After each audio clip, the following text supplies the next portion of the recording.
함께 보실 하나님의 말씀은 사무엘하 19장 33절로 37절까지 함께 볼까요? 19장 33절로 37절까지입니다. 오늘 19장 하반부를 볼 건데 특별히 이 부분만 먼저 한번 살펴보도록 하겠습니다. 왕이 바르실레에게 이르되 너는 나와 함께 건너가자.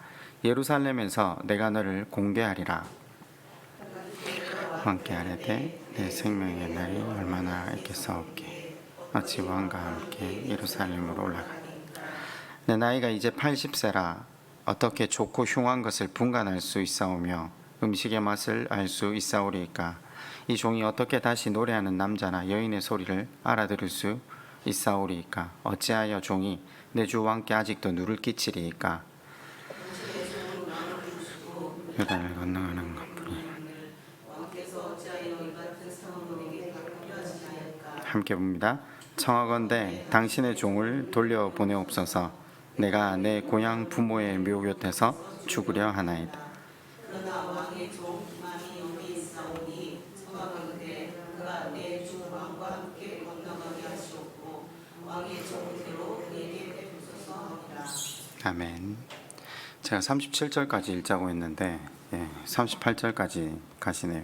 본문은 43절까지입니다. 오늘은 다윗이 돌아오는 순간입니다. 여러분 그 긴 세월 살아가시면서 사람 덕분에 위로와 평안을 누려보신 적이 있으신지요? 왜 사람을 만나는 게 실은 늘 즐거운 건 아니잖아요. 근데 어떤 사람을 만나면 굉장히 위로가 되고 평안, 샬롬 그 자체를 나누어 가질 때가 있잖아요. 여러분에게는 그런 신앙의 동력자가 계십니까? 그런 사람 떠올리면 떠오르는 사람이 몇 명이나 계십니까? 아니 나는 누군가에게 그런 위로와 평안, 그러니까 샬롬을 나누는 사람으로, 아름다운 사람으로 날마다 성숙되어져 가고 있는가? 오늘 말씀 가운데 그와 같은 사람이 나옵니다. 사실 인간 자체로는 누군가에게 위로와 평안을 나눌 수 있는 존재는 아닙니다. 그런데 그 인간이 하나님께 잇대어져 있을 때, 하나님께 접붙여져 있을 때, 하나님과 동행할 때, 말씀 안에서 걸어갈 때 하나님으로부터 우리가 통로가 되어서 위로와 사랑이 또 평안이 전달이 되겠죠. 모쪼록 말씀 안에 거하시면서 하나님과 동행함으로 여러분이 만나시는 사람들이 여러분들을 만날 때마다 위로와 평안을 얻는 참 아름다운 인생으로 성숙해 가기를 주님의 이름으로 축원드립니다. 지난 시간에 다윗이 압살롬 반역 가운데 도망을 가는 과정을 먼저 살폈거든요. 그때 5 부류의 사람들을 만났어요. 그러니까 하나님은 알지만 하나님의 방법과 하나님의 논리대로 살지 않는 사람들, 반면에 또 하나님을 믿기에 하나님의 논리와 방법대로 살아가는 사람들.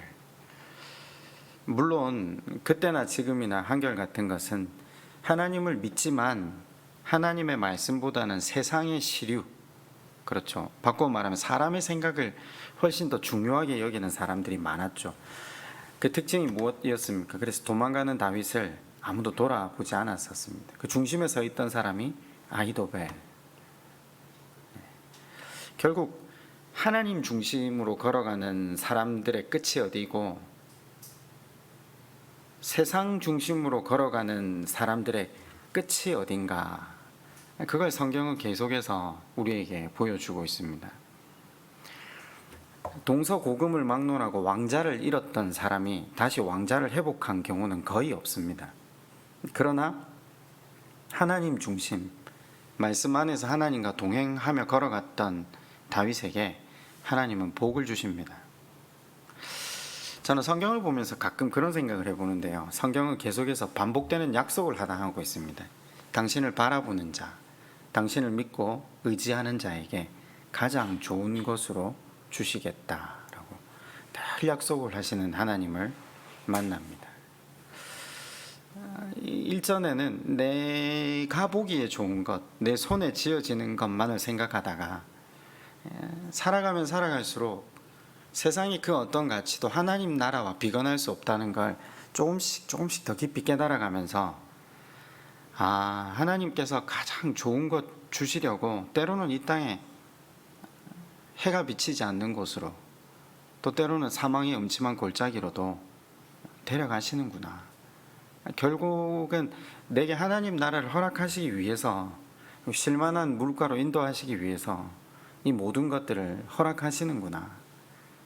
그걸 믿으니까 하나님 주시는 모든 것이 선하다, 좋은 것이다 라는 그런 확신이 더욱 더해가더라고요.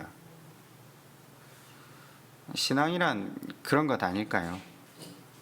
지금 당장은 음침한 골짜기 같고 해가 비치지 않고 사람들로 버림을 받는 것 같지만, 결국 하나님을 믿고 하나님을 신뢰하며 그분을 바라보며 나아간다, 언제든지 하나님께서 가장 좋은 길로 인도해 주실 것, 그걸 믿는 게 신앙 아니겠습니까? 다윗이 이 절제절명의 순간에도 다시 하나님을 바라보며 하나님의 논리대로 살기를 애썼습니다. 그때에 하나님께서 다시 그를 예루살렘으로 올라오게 하십니다. 올라오게 하는 때 제일 먼저 만나는 장면이 19장 16절입니다. 오늘 읽지는 않았는데 한번 보실래요? 19장 16절입니다. 바울임에 있는 베냐민 사람 게라의 아들 시므이가 급히 유다 사람과 함께 다윗 왕을 맞으러 내려올 때에 베냐민 사람 1000명이 그와 함께하고 사울 집안의 종 시바도 그의 아들 15과 종 20명과 더불어 그와 함께하여 요단강을 밟고 건너 왕 앞으로 나오니라. 자, 요단강 건너기 직전이었다는 말이죠. 시므이, 다윗이 도망갈 때 다윗에게 저주했던 사람이죠. 비루한 놈, 망한 놈, 하나님께 저주받은 놈. 그런데 그 다윗이 지금 왕이 되어서 도로 돌아오는 겁니다. 급히, 그죠? 급히 제일 먼저 뛰어갔다라는 거죠. 욕할 때는 혼자 갔습니다. 그죠? 저주할 때는 혼자 갔거든요. 돌 던질 때는. 그런데 지금 올라온다는 소리를 듣고 왕을 맞으러 갈 때는 몇 명이 함께 갑니까? 베냐민 사람 1000명, 그러니까 환영 부대를 데리고 간 겁니다. 얼마나 놀랬으면, 그죠? 또 얼마나 급했으면. 저는 이 시므이가 하는 행동을 보면서 인생이 참 비참하구나. 또 한 사람, 비참한 사람이 있습니다. 17절입니다. 베냐민 사람 1000명이 그와 함께하고 사울 집안의 종 누구요? 시바도. 다윗이 도망갈 때 시바가 찾아갔었잖아요. 나귀에 떡, 포도주 이런 거 들고 가서 뭐라고 했었죠? 왕께서 지키라 하신 그 므미보셋이 요나단의 아들이요, 자기가 지금 왕이 되려고 합니다. 거짓 보고를 해서 다윗으로 하여금 므미보셋의 재산을 다 받았다. 근데 시바도 다윗이 도망갈 때 혼자 갔거든요. 그죠? 근데 지금은 어떻게 하죠? 아들 15, 종 20명, 환영 부대를 다 데리고 간 겁니다. 자기가 동원할 수 있는 사람. 왜요? 자, 이제 뒤에 이유가 나오겠죠. 자, 시므이가 18절에 왕 앞에 엎드려서 뭐라고 이야기를 합니까? 19절입니다. 왕께 아뢰되 내 주여 원하건대 내 죄를 돌리지 마옵소서. 내 주 왕께서 예루살렘에서 나오시던 날에 종의 패역한 일을 기억하지 마시오며 왕의 마음에 두지 마옵소서. 이게 지워달라고 지워질 기억입니까? 나중에 솔로몬에게 유언을 남길 때 유언의 내용 중에 다윗이 시므이라는 사람을 어떻게 다루어야 할 건가를 이야기를 합니다. 기억을 하고 있다는 거죠. 20절에 계속 시작하죠. 왕의 종 내가 범죄한 줄 아옵기에 오늘 요셉의 온 족속 중 내가 먼저 내려와서 내 주 왕을 영접하나이다 하니 스루야의 아들 아비새가 대답하여 이르되 시므이가 여호와의 기름 부으신 자를 저주하였으니 그로 말미암아 죽어야 마땅하지 아니하니까. 어디서 많이 본 장면 같지 않습니까? 도망갈 때도 똑같이 스루야의 아들 아비새가 저 죽은 개와 같은 자를 내가 가서 죽일까요? 과거에도 했던 말을 지금 또 반복합니다. 이 성경이 그때도 대비하면서 보여줬는데 또 대비하는 겁니다. 하나님은 믿지만 하나님을 모릅니다. 심지어 다윗과 교제하고 다윗과 함께 살았지만 하나님을 섬기고 예배하고 기도하고 그들도 하나님 나라를 이루기 위해서 다윗 왕국을 위해 열심을 다했잖아요. 근데 하나님의 방식에는 관심이 없어요. 여러분, 하나님의 방식이 뭡니까? 우리가 주일날 탕자의 비유, 그러니까 아버지의 끝없는 사랑을 보면서 아버지가 뭘 들고 탕자에게 달려갔다고요? 자비, 용서, 긍휼을 들고 달려갔다라고 제가 표현을 한번 했습니다. 아버지가 들고 계시는 것, 아버지가 들고 달려가시는 것. 아시다시피요, 도박, 술, 죄악 이런 거 한번 맛을 들인 인간은 그거 못 끊어내요. 살아가면서 그걸 너무 절감하면서 살고 있어요. 이거 한번 젖어들면, 이 욕망에 한번 젖어들면 그 욕망에 젖은 심령을 죄의 강가에 빤다고 해서 이게 해결이 안 되구나. 우리는 이렇게 말하잖아요. 사람끼리 보면서 사람은 고쳐 쓰는 게 아니야. 그 말 뒤에는 뭐가 따르죠? 버려야 돼. 근데 하나님은 좀 다르신 것 같아요. 하나님 누구보다 잘 아시잖아요. 인간은 고쳐 쓰기 힘든 대상이라는 거. 근데 하나님은 사람을 버리신 적이 없어요. 오히려 그 인간을, 그런 고쳐 쓰기 힘든 인간을, 제가 옛날에 예수님은 폐품 수집가라는 설교를 한번 한 적이 있는데 기억나십니까?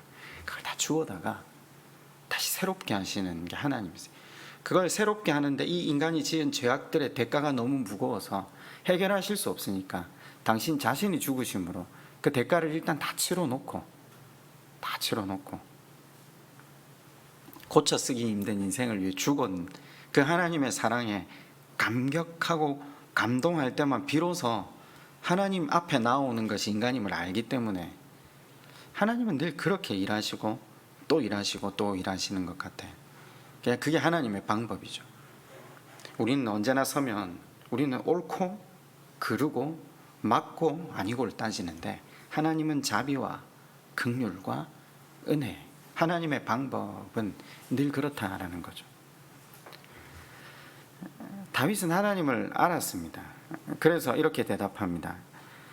22절입니다. 다윗이 이르되 스루야의 아들들아, 내가 너희와 무슨 상관이 있기에 너희가 오늘 나의 원수가 되느냐? 오늘 어찌하여 이스라엘 가운데 사람을 죽이겠느냐? 내가 오늘 이스라엘의 왕이 된 것을 네가 알지 못하리요 하고 왕이 시므에게 이르되 네가 죽지 아니하리라 하고 그에게 맹세하리라. 우리는 그런 것 같아요. 배신했던 사람들이 숨소리조차 다시 못 내도록 그들에게 자신의 존재감을 확실하게 심어야 하는 순간이 지금이에요. 물론 모두가 이것에 동의할 거예요. 세상의 논리대로 사는 사람들이라면 지금만큼은 확고하게 내 자리를 인지시켜야 해요. 그러나 다윗은 이제 다시 하나님을 바라보기 시작했잖아요. 말씀 안에서 모든 문제를 풀기로 결단한 거죠. 너 최소한 죽이지는 않겠다. 그렇게 약속을 합니다. 자, 그때 24절이 이렇게 시작하죠. 사울의 손자 무미보셋이 내려와. 여러분 아시다시피 그가 왕이 되려 한다 했잖아요. 시므이의 전언에 따르면 왕을 맞으니 24절 계속 볼게요. 그는 왕이 떠난 날부터 평안히 돌아오는 날까지 그의 발을 맵시내지 아니하며, 이스라엘 사람들은 그 샌들을 신고 다니기 때문에 발에 흙이 묻거든요. 근데 그걸 안 씻었다는 말입니다. 그의 수염을 깎지 아니하며 옷을 빨지 아니하였더라. 그때 다윗이 나간 날부터요. 시바는 무미보셋이 영모를 꾸민다고 했잖아요. 그런데 무미보셋은 다윗이 도망가는 날부터 발을 씻지도 옷을 빨지도 수염도 안 밀고 왕이 돌아올 때까지 내 몸 돌보는 건 나도 하지 않겠다. 함께 죽은 자로 살겠다. 지금 이 말이잖아요. 25절에 그 무미보셋을 만나자마자 묻습니다. 예루살렘에 와서 왕을 맞을 때 왕이 그에게 물어 이르되 무미보셋이여 네가 어찌하여 나와 함께 가지 아니하였느냐. 대답하되 내 주 왕이여 왕의 종인 나는 다리를 절므로 내 나귀의 안장을 지워 그 위에 타고 왕과 함께 가려 하였더니 내 종이 나를 속이고 종인 나를 내 주 왕께 모함하였나이다. 이 종이 누구죠? 시바죠. 내 주 왕께서는 하나님의 사자와 같으시니 왕의 처분대로 하옵소서.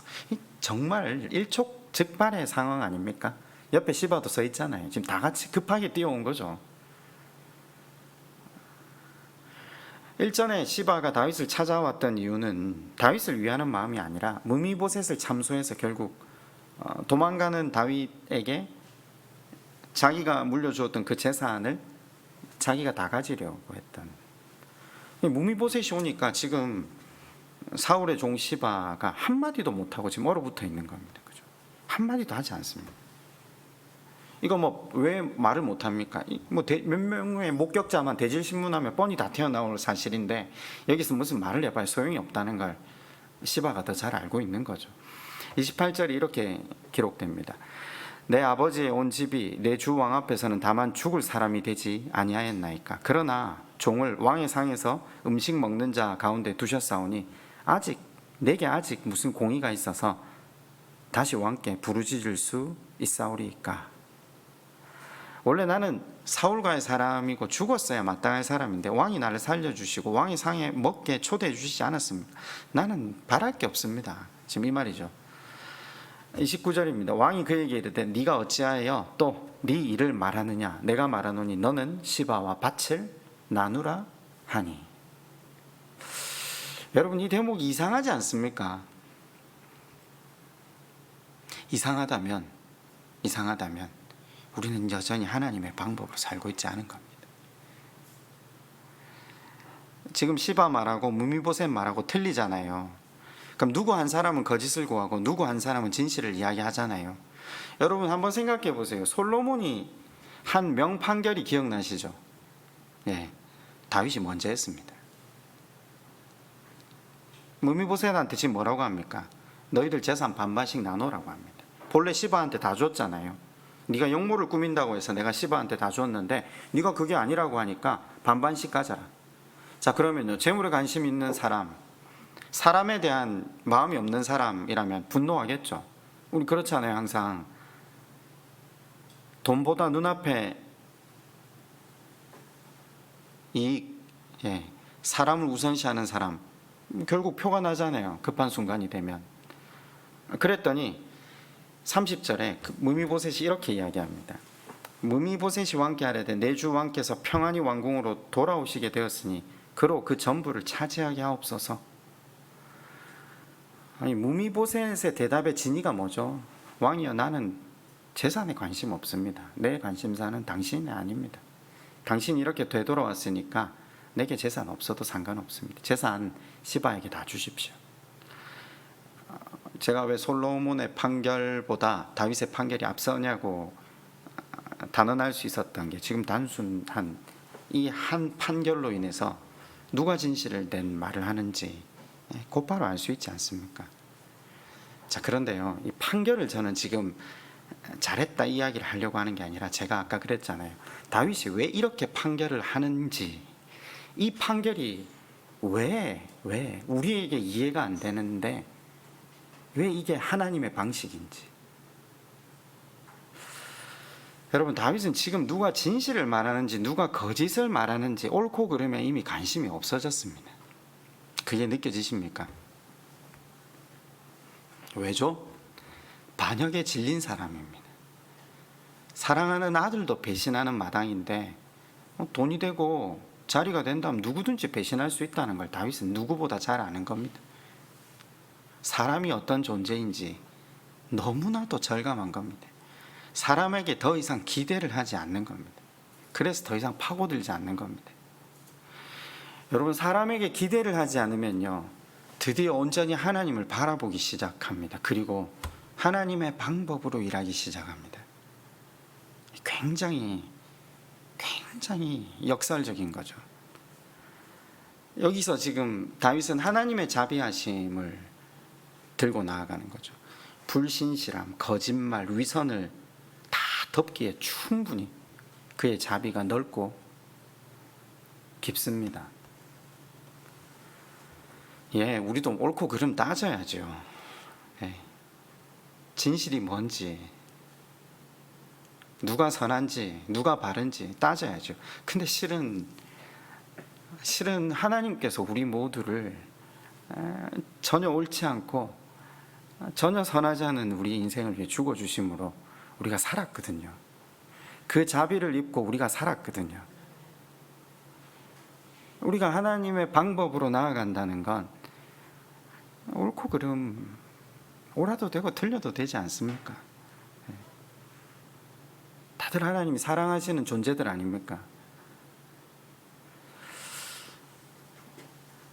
저는 얼마 전에 아이들하고 이제 그런 대화를 하다가 죄 지은 사람들이 벌을 받는 걸 성경에 이렇게 나오니까 아이들이 하나님의 진노에 대해서 이제 이야기를 하다가 아이들이 되게 무서워하더라고요. 그래서 제가 이런 얘기를 잠시 했어요. 유아나, 영원아, 너희가 죽을 죄를 짓는다고 아빠가 너희를 버리겠어? 그게 아니라고 하더라고요. 절대 버리지 않을 걸 안다더라고요. 근데 성경에는 하나님이 인생을 얼마나 사랑하시냐면 자기 목숨을 주기까지 사랑하신다고. 근데 하나님께 징계를 받아서 소위 성경의 표현으로 버림을 받은 것 같은 사람들은요, 자기가 하나님을 저버린 겁니다. 그 하나님의 고통스러운 마음이 느껴져야 됩니다. 호세아서에 그렇잖아요.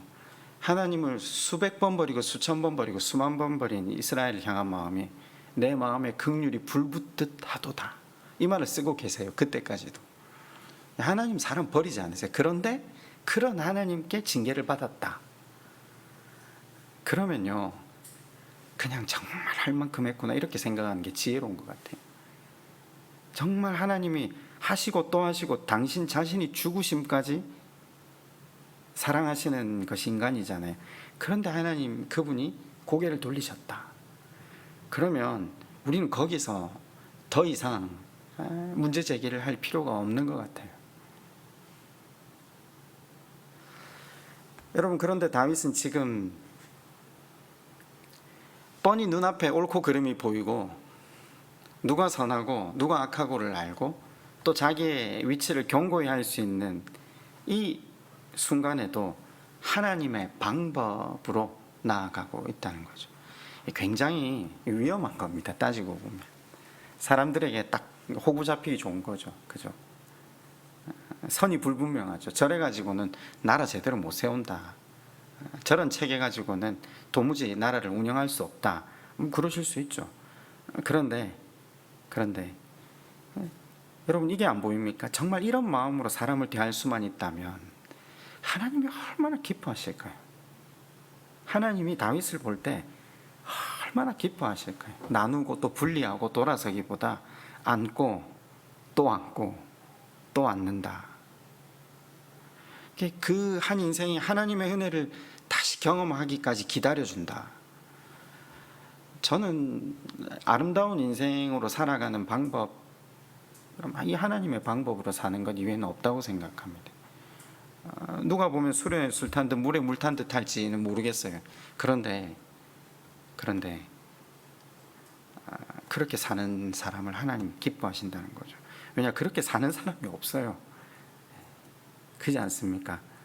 다 옳고 그름을 따지고 진실과 비진실을 따지고 나누고 분리하고 돌아서는 것들이 우리 인생 아닙니까?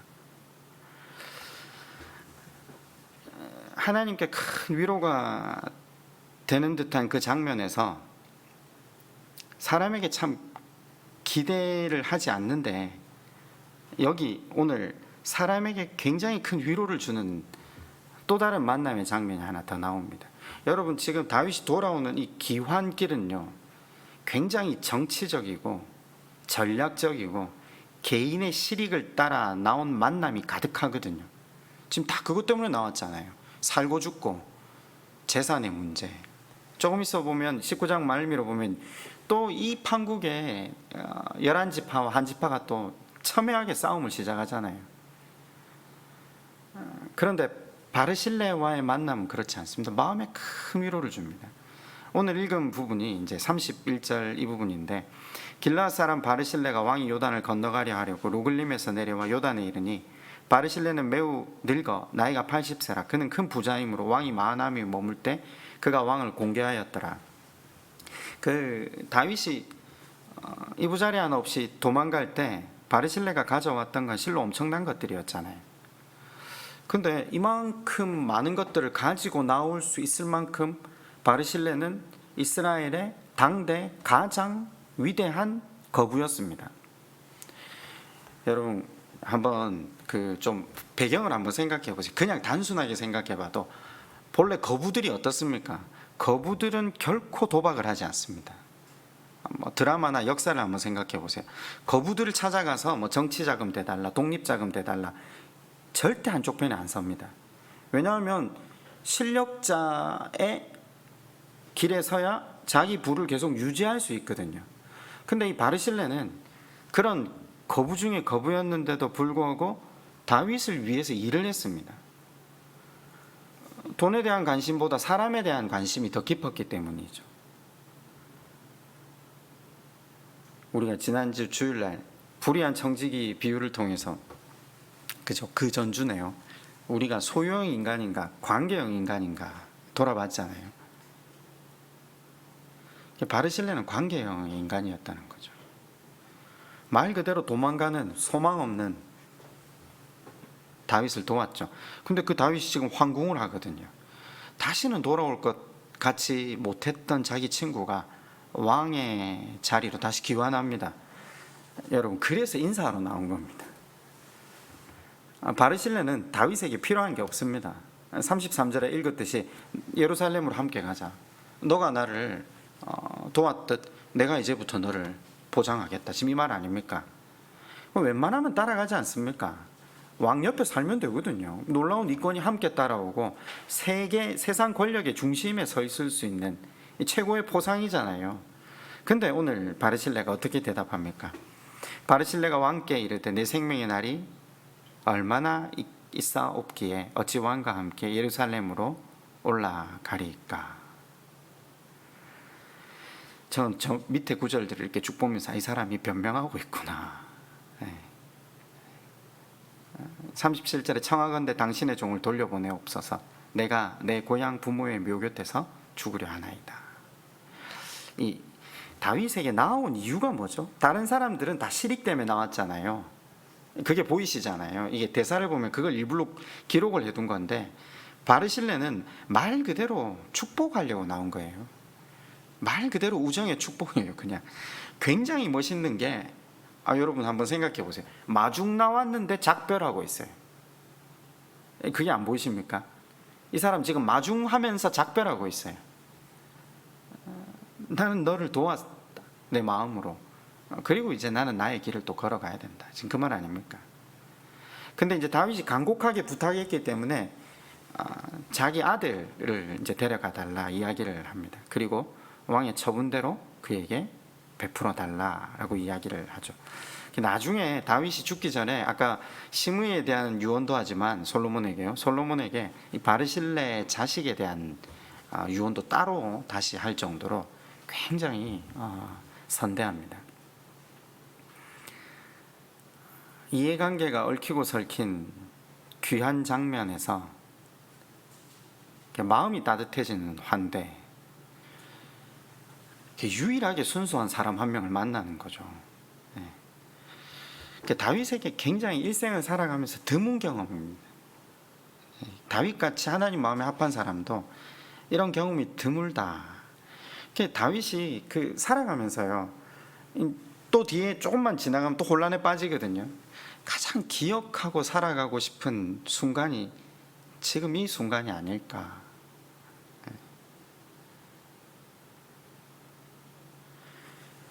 제가 서두에 이렇게 여쭤봤는데 여러분한테는 이런 친구 있습니까? 아니 우리는 이런 친구입니까? 우리 인생의 시간이 이런 장면이고 싶고 이런 아름다운 시간으로 만들어지려면 결국은 우리가 하나님 방식으로 살지 않고는 불가능하지 않습니까? 자비, 사랑, 덮음, 긍휼. 그럼 굉장히 자연스럽게 우리 삶이 굉장히 풍성해지지 않겠습니까? 이후에 계속 볼까요? 40절에 보면 왕이 길갈로 넘어오고 기맘도 함께 건너오니 온 유다 백성과 이스라엘 백성의 절반이나 왕과 함께 건너니라. 예루살렘에 아직 도착하지 않았는데 이제 분쟁이 시작됩니다. 온 이스라엘 사람이 왕께 나와 왕께 아뢰되 우리 형제 유다 사람들이 어찌 왕을 도둑하여 왕과 왕의 지방과 왕을 따르는 모든 사람을 인도하여 요단을 건너가게 하였나이까. 여기 유다 지파는 다윗이 속해 있던 유다 지파고요. 이스라엘은 유다 지파를 제외한 나머지 11지파를 이야기하는 거잖아요. 그러니까 유다 지파가 왕을 호위하고 예루살렘으로 들어가려고 하니까 니네들만 왕 호위하고 공을 선수치려 하느냐, 이 질투가 생겨서 다툼이 일어난 장면입니다. 모든 유다 사람이 이스라엘 사람에게 대답하여 왕은 우리의 종친인 까닭이라 너희가 어찌 이 일에 대하여 분내느냐? 우리가 왕의 것을 조금이라도 얻어먹었느냐? 왕께서 우리에게 선물로 주신 것이 있느냐? 이 유다 사람들 말하는 거 한번 보세요. 우리가 지금 왕 모시고 들어간다 해서 우리가 먹은 거 있냐? 왕이 선물이라도 준 것 같냐? 아니다.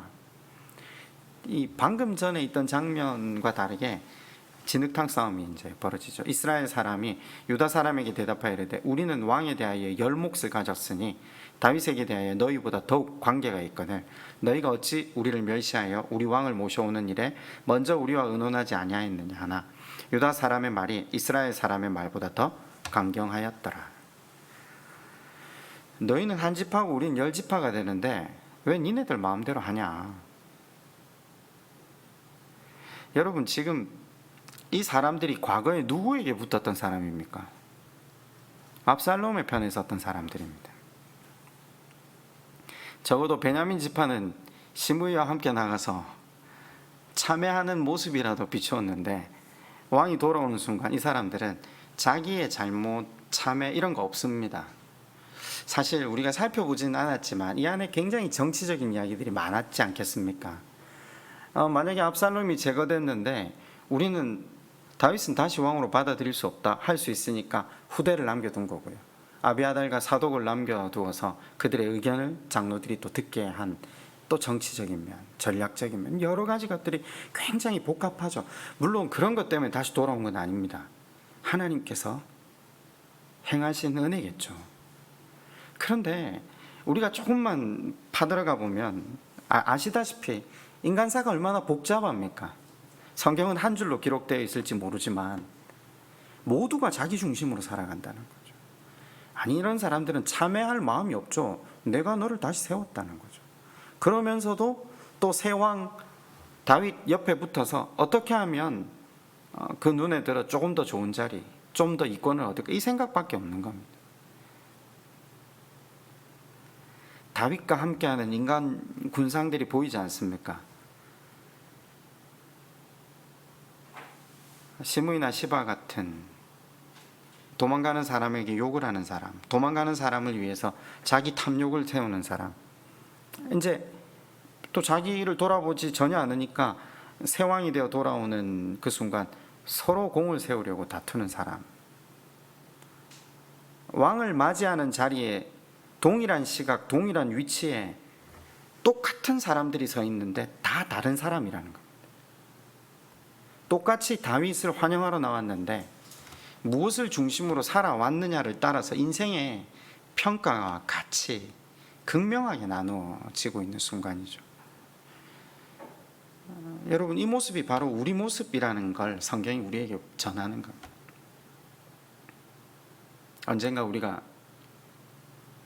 주님 앞에 서겠죠. 그죠? 그게 우주적인 종말이든 개인적인 종말이든 우리에겐 반드시 종말이 오잖아요. 우주적 종말은 말 그대로 최후의 심판이 있을 날이고 개인적 종말은 우리 개인의 죽음이겠죠. 오늘이라도 주님이 부르시면 주님 앞에 서야 되잖아요. 마치 요단을 건너오는 왕을 맞이하러 나간 수많은 사람들처럼 같이 하나님 앞에 서겠죠. 같은 시간, 같은 장소에 섰다고 해서 모두가 같은 평가를 받지는 않을 겁니다. 주님 앞에 서는 것을 분명히 알지만 지금 나는 세상의 논리대로 산다. 그러면 주님 앞에 섰을 때 시므이나 시바처럼 꿇어 엎드려서 이래 해야 되겠죠. 근데 그때는 늦었다라고 예수님이 말씀하시잖아요. 그때는 너희가 울며 쫓겨나 어두움 속에 이를 갈 것이다.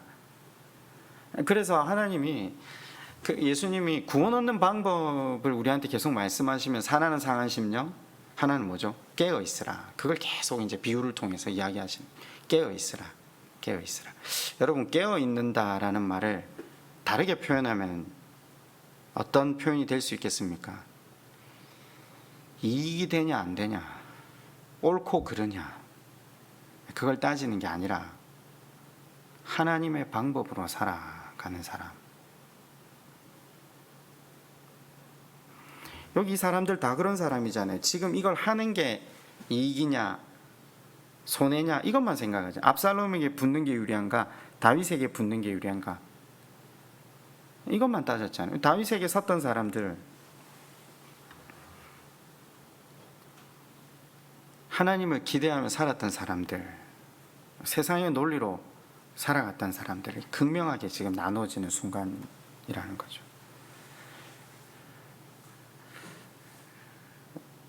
우리가 욕망이 우리 눈을 덮으면 우리 자주 넘어집니다. 우리는 솔직히 늘 하나님 중심으로 살아갈 수 있는 존재들은 아닌 것 같아요. 언제 살아갔냐면 다시 말씀 앞에 비추어진 내 모습이 하도 소망이 없다는 게 깨달아질 때, 그런데 그런 나를 위해서 주님은 한결같으시다라는 걸, 그걸 다 깨닫는 순간 또 거기서 또 꺼이꺼이 울잖아요. 그때만 하나님의 방식으로 살아가기 시작합니다. 옳고 그름 내려놓고, 그리고 다시 나누는 것보다 자비와 긍휼과 이해로 모든 문제, 사람을 안기 시작하죠. 말씀을 맺겠습니다.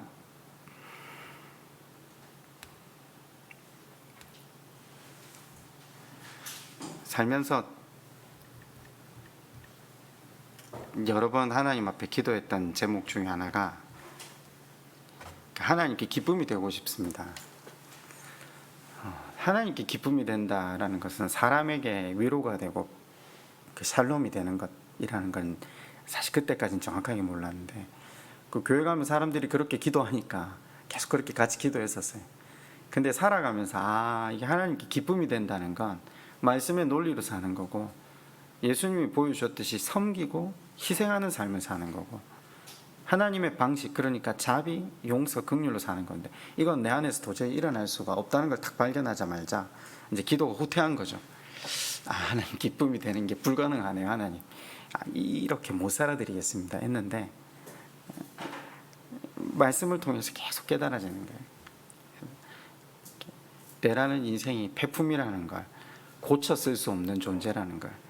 그런데 하나님께서 그 인생의 매 순간순간마다 어떻게 하나님이 다시금 그런 나를 위해서 덮음, 자비, 은혜를 베푸셨는지를 말씀을 통해서 깨닫게 하시는 거죠. 계속 깨닫게 하시는 거죠. 그게 깨달아지니까 그 방법대로 안 살 수가 없더라고요. 그 방법대로 살면 뻔히 손해보고 또 뻔히 울어야 되고 뻔히 고통스러워야 하지만, 이제는 그게 극기가 아니라 하나님께서 베풀어 주셨으니까 일단 그 방법으로 간다. 또 하나님이 다음 일을 책임지신다. 여러분, 모쪼록 말씀 앞에 서십시다. 그때 다시 우리 하나님께서 우리 가운데 일하신 그 하나님의 자비와 은혜, 사랑을 깊이 절감하게 됩니다. 그때에서야 우리가 다시 그 하나님의 방식으로 우리의 문제를, 사람들을 또 대하기 시작합니다. 그리고 하나님께서 아름답게 여기시는 인생이 되면 더 이상 이제 세상에 바랄 것이 무엇 있겠습니까? 우리 같이 한번 기도할까요? 이 시간 한번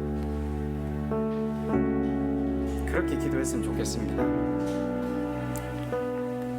우리 여기 지금 다윗이 돌아올 때 시류에 편성하고 있는 많은 인간 군상들이 보이잖아요. 아니, 이 가운데 우리 자신이 있다는 것도 우리가 압니다. 근데 하나님이 그런 우리를 버려두지 아니하고 그리스도를 보내셔서 성령의 빛으로 우리를 조명해 주십니다. 그리고 날마다 다시 깨어서 받은 사랑과 자비, 그것이 얼마나 우리에게 놀라운 은혜인가를 절감케 하시고, 또 하나님 말씀 안에서 다시 걸어갈 것을 우리로 하여금 요청하십니다. 말씀 앞에 설 때마다 하나님 은혜를 절감하는 은혜 누리게 해달라고, 그리고 하나님 방식대로 걸어가는 우리가 되게 해달라고, 우리 그렇게 기도하시고 자유롭게 돌아가셨으면 좋겠습니다. 함께 기도드리겠습니다.